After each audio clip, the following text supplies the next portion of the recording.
শুভ সকাল আমার প্রিয় বন্ধুরা, তোমরা সবাই কেমন আছো? আশা করছি তোমরা সবাই খুব ভালো আছো আর সুস্থ আছো। তো রাইকুমারী দাস ডেলি ব্লগে আমি রিনা শুরু করছি আজকে একটা সম্পূর্ণ নতুন ভিডিও। তো বন্ধুরা, আমার এই ভিডিওটা সম্পূর্ণ দেখার অনুরোধ রইল, সবাই দেখো। তো দেখো, সকালে ঘুম থেকে উঠেই রুটি ভাজা শুরু করে দিয়েছি। আর এই পাশে দেখো কর্তাকে দিয়েছি পেঁপে কাটতে, কারণ আমি রুটি ভাজতে ভাজতে তো দেরি হয়ে যাবে। আর ওই জন্য কর্তাকে দিলাম পেঁপাটা কেটে দাও, রুটিও হয়ে যাবে আর পেঁপের তরকারিও হয়ে যাবে। তো দেখো, আমি তাড়াতাড়ি করে রুটিটা ভেজে নিয়ে কিন্তু তরকারিটা তুলে দিব, কারণ সকালের খাওয়ার তো দেরি হয়ে যাবে যদি তাড়াতাড়ি না হয়। আর এই পাশে দেখো রুটি ভাজতে ভাজতে তরকারিটাও তুলে দিয়েছি, আর এই পাশে ভাতও তুলে দিয়ে আজকে একটু সকাল সকালে রান্না করে নিব, কারণ রায়ের বাবা একটু অসুস্থ, পেটে ব্যথা, তে ওকে ওষুধ দিব জন্যে কিন্তু আমি সকাল সকাল রান্নাটা করে নিচ্ছি।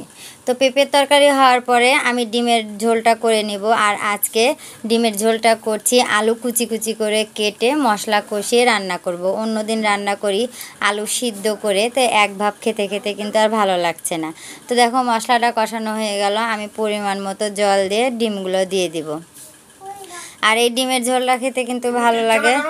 আর আমার বাড়ির লোক কিন্তু ডিম সিদ্ধ করাটা খেতে চায় না ভালোভাবে। আর এই যে এইভাবে রান্না করলে ডিমের ভিতরে ঝোল যায়, মানে ঝাল ঠাল যায়, খেতে ভালো লাগে আর এটাই বেশি খায়।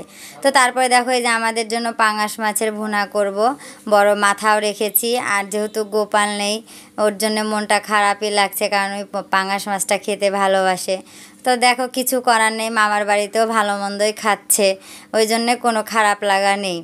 তো দেখো আমি এখন হলুদ লবণ দিয়ে মাছটা এখন ভালো করে মেখে নিব, তারপরে তাড়াতাড়ি করে দেখো ভাজে নিচ্ছি, কারণ এখনও মশলা করা হয়নি, মশলাটা করে নিব। আর এর মধ্যে দেখো সৌরভ বাড়ির থেকে চলে আসলো। সৌরভ বাড়িতে গিয়েছিল দুদিনের ছুটি কাটাতে, তো আজকে দুপুরে ডিউটি আছে জন্য দেখো 1টার দিকে চলে আসছে। তো রায়ের জন্য তো দেখো ব্যাগের মধ্যে করে অনেক কিছু নিয়ে আসছে, আর রায় তো খুবই খুশি মেজদাদা আসা দেখে। খুশিতে মনে করো কি বলবে ভেবে পাচ্ছে না। আর এই পাশে দেখো আমি কিন্তু মশলাটা করে তাড়াতাড়ি কষায় তুলে দিয়েছি কড়াই। আর দেখো ওর জন্য পিসি পাঠাইছে তালের বড়া, বাদাম, কামরাঙ্গা, না সরি আমরা, তারপরে এই যে বয়ামটা দেখছো এর মধ্যে জিওল মাছ জামাই পাঠাইছে শাশুড়ির জন্য। তো দেখো তাল বের করতে পারছে না রায়, তাও রাই বের করবে ব্যাগ থেকে। আর অনেকগুলো তাল দেখে তো রায় খুবই খুশি, কারণ এরকম তো দেখেনি কখনো।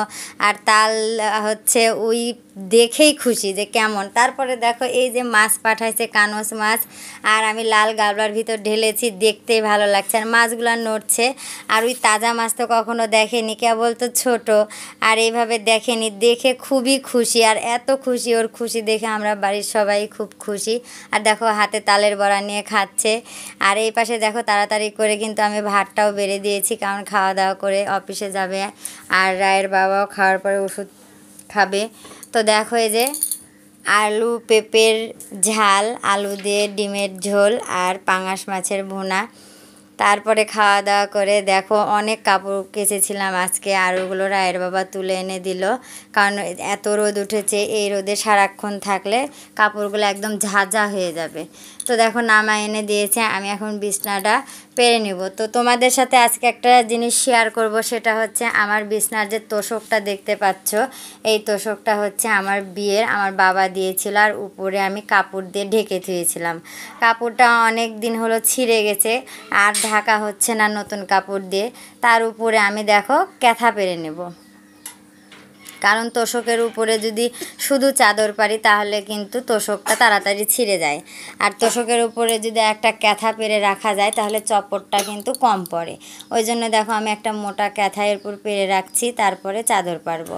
আর এই যে ক্যাথাটা দেখছো, এটা কিন্তু আমার শাশুড়ি মা দিয়েছে আমার বিয়ের পরই তৈরি করে, যে এটা তোমার বিছনাতে পেরে রাখো। তো দেখো আমি এটা এখন টানটুন করে পেরে এখন চাদরটা পেরে রাখবো। আর এদিকে রায়ের বাবা নিয়ে খুব টেনশানে আছি। রায়ের বাবার তো সেরকম কখনোই পেট ব্যথা কিংবা হয় না, ওর একটু জ্বর হয় ঠিক হয়ে যায়, কিন্তু এবার এই পেট ব্যথাটা ভালোই হচ্ছে না। তো সৌরভ এসে ওষুধ দিল, এখন খাওয়ার পরে দেখা যাক কি হচ্ছে। ওই অবস্থাতে তো চলে গেল গাড়ি নিয়ে, খুব টেনশানে আছি। আর আমি এদিকে তাড়াতাড়ি করে বিছনাটা পেরে এখন কিন্তু একটু ঘুমাবো রাইকে নিয়ে। তো বন্ধুরা, আমার এই ভিডিওটা যদি ভালো লেগে থাকে তাহলে অবশ্যই একটা লাইক কমেন্ট শেয়ার করো, আর অবশ্যই আমার পাশে থেকো। আর যারা আমার নতুন বন্ধু সাবস্ক্রাইব করে আমার পাশে থেকো, তা না হলে কিন্তু আমি বেশি দূর পৌঁছাতে পারবো না তোমাদের কাছে।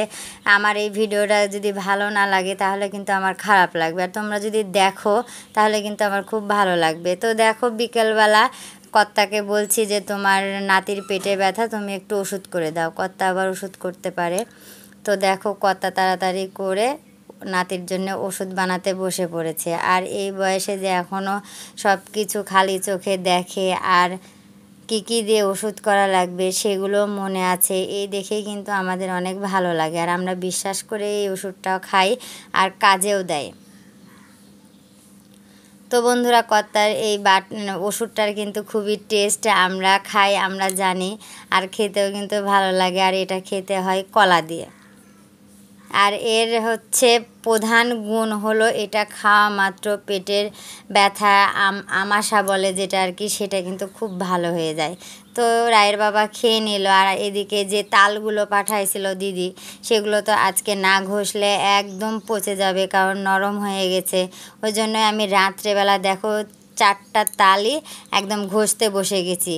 আলসি আর করলাম না, যে শুয়ে বসে থাকলে হয়তো ভালো লাগবে, কিন্তু শুলে কিন্তু আর হবে না। ওই জন্য দেখো আমি তাড়াতাড়ি করে এগুলো সব এখন চটকায় নেব। আর রায় আমাকে হেল্প করছে, জল দিচ্ছে, এটা এনে দিচ্ছে, কি লাগবে আমাকে জিজ্ঞেস করছে।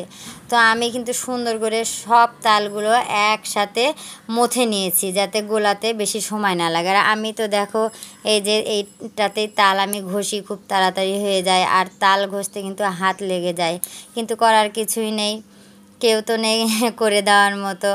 ওই জন্য দেখো আমি নিজে নিজেই তাড়াতাড়ি করে ভালো করে গোলাই নিয়ে তারপরে ঘষতে বসে গেছি। খুব একটা সময় লাগবে না আশা করি।